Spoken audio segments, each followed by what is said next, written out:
Flags flew at half-staff across the Silver State 80 years after the attack on Pearl Harbor. 2,403 Americans died on this day back in 1941. The Japanese attack plunging the U.S. into World War II. And we spoke to two local Navy veterans who were inspired to join the service after that fateful day on December 7th, 1941. On the left, David Miller, who lives in Henderson, was at a football game in the stands when the news came down.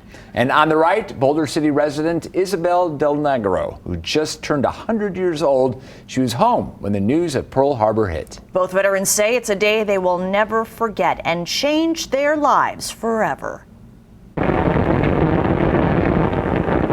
This is a day that will live in infamy.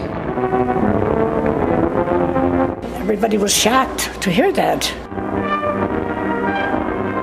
It was beyond belief. A very sad day. Something I'll never forget. We knew we were in trouble after that.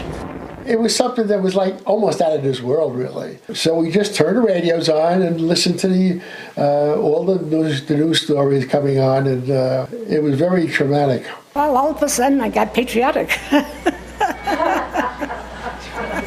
And I wanted to help out as much as I could. Well, I did a little bit of everything. I worked in the wards, I worked in eye, nose, and throat, in the fracture room, and then last I worked in the operating room. We got in the car, my uncle's car. We drove to the Kingsbridge Armory in the Bronx, and we enlisted.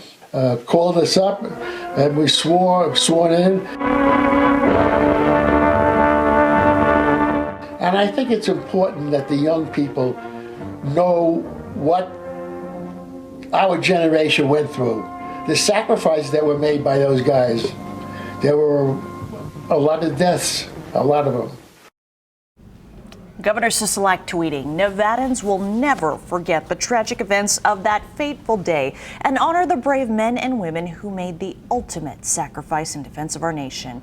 May we always remember their sacrifices in defense of our liberty and honor their legacies.